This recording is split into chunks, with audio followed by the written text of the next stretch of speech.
What exactly is a dinosaur? Which is actually a very interesting question, because I've talked to a lot of secular paleontologists over the last few years as I've traveled. I've spoken at a number of colleges and universities, and I have some friends who work at different universities.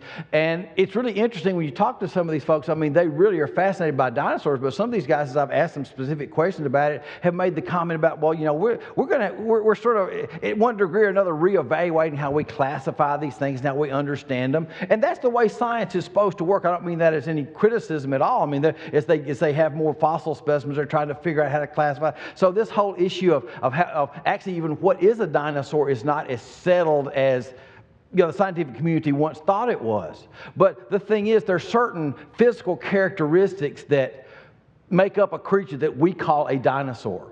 You know, dinosaurs are land reptiles. The key thing is this: their legs are under their body. There are other characteristics, but the big issue is their legs are under their bodies. They're not like alligators and crocodiles, you know, the big lizards where their legs are out. Like, they're not belly draggers. Their legs are under their body. And that's at least the main character. That's the main set of characteristics we use when we differentiate, you know, a dinosaur from a puppy dog from a guinea pig, that kind of thing. And dinosaurs come in lots of different sizes. Some dinosaurs fully grown were only the size of chickens. Some dinosaurs were, you know, 130 feet long. If you take all the known varieties of dinosaurs, the best we can tell, if you average out all the different fossils we've got in the different sizes, the average size of a dinosaur is about the size of a bison. But folks, if there is one creature in the world that captures the hearts and minds of our kids, it's dinosaurs. Our kids are fascinated by dinosaurs. And they see images like this: Stegosaurus. Now, did the creature that we know, Stegosaurus, actually walk the earth at some point? Did it actually exist? How do we know that? We got fossils. We've got multiple fossil specimens, you know, of the creature that we call Stegosaurus. Now, do we know the Stegosaurus looked exactly like that? No, but I think that's pretty reasonable. I mean, you have a creature that's so many feet long and the bones are this big, and you say, well, maybe it would have taken this much muscle mass for this creature to walk around. And again, those are educated guesses. But again, I think it's reasonable to try to understand how the creature may have behaved or may have acted, and there's nothing wrong with that. You know, so I think it's pretty reasonable that the Stegosaurus looked pretty much like that. We can't be absolutely sure because all we have are fossils. But look at this thing. That's a pretty fearsome looking beast in its own way. I mean, you see the spikes on its tail? What were those spikes for? Protection. It's protected. All I'm looking at is a drawing of it, and I'm scared of it. You know, if I see one of those things in my backyard tomorrow morning, you know where I'm going? Out the front door. After I'm taking one picture and I'm gone, because I'm not tangling with that. That's pretty fearsome. Look at the big plates on its back. What were those plates for? Protection. Well, works for me. There are some scientists that think that those plates were there to help regulate the body temperature, which is a fascinating, you know, theory. Is there any way you can prove any of that? No. Why? All we've got are the fossils. We need to separate what we know from what we assume. Here are the sauropods. I mean, these things were huge.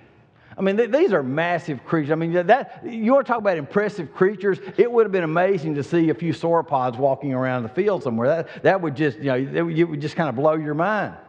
A few years ago, I had the privilege of speaking in Northern Ireland and in England for about 3 weeks. I was doing a church tour there. And when I got to the end of the speaking tour, I had a couple of days and I went to some of the museums in London. And at that time, I got to visit the Natural History Museum in London. And in the big atrium in the middle of the Natural History Museum, they had a full-size Diplodocus skeleton. And they called it Dippy the Diplodocus, which is still one of the great names I've ever heard. You know, Dippy the Diplodocus.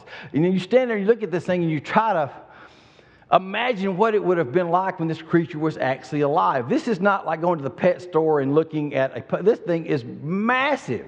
And try to imagine this thing moving around and how it would have behaved. All we have, though, are the bones. We can speculate from now to doomsday, but unless you have live specimens of these things, you don't really know much of the things that are claimed about these creatures. This is one of my least favorite dinosaur illustrations of all time. And I'm going to tell you why. This is the Pachycephalosaurus. Did the Pachycephalosaurus walk the earth at one time? Yes. How do we know that? We've got multiple fossils of the creature we call Pachycephalosaurus. Now, the Pachycephalosaurus is illustrated in this image here as fighting. They're butting heads.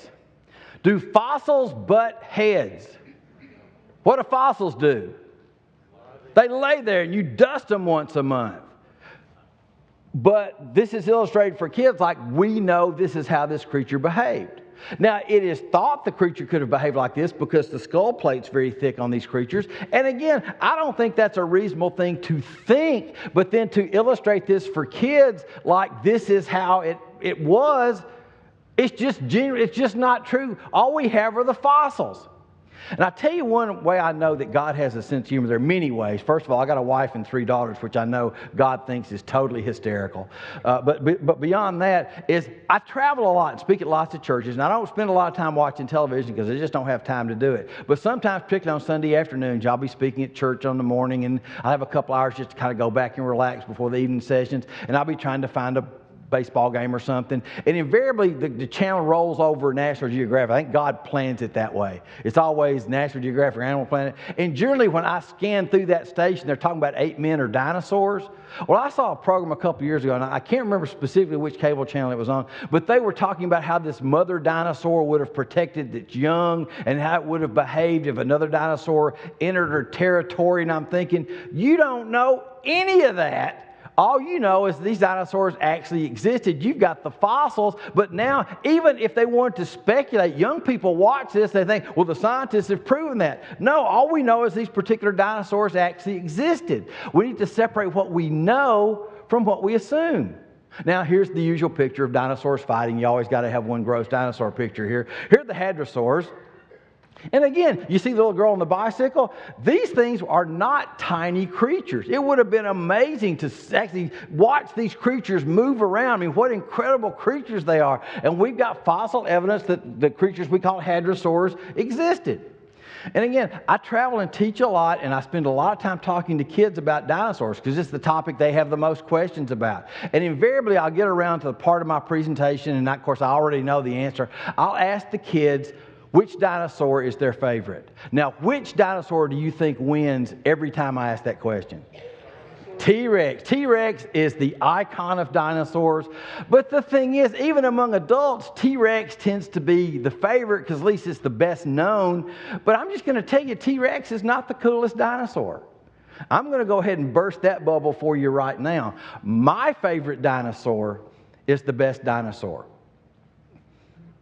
I know you're skeptical. You won't be in a minute. You're going to repent just moments from now because you're going to say, Tommy, that is the coolest dinosaur. My favorite dinosaur has a fan club of one, me. When I'm gone, there will be no more love given to this dinosaur, but I'm going to tell you, this is the best dinosaur. This is the coolest dinosaur ever. This is the Parasaurolophus. You are so excited you're speechless, I can tell.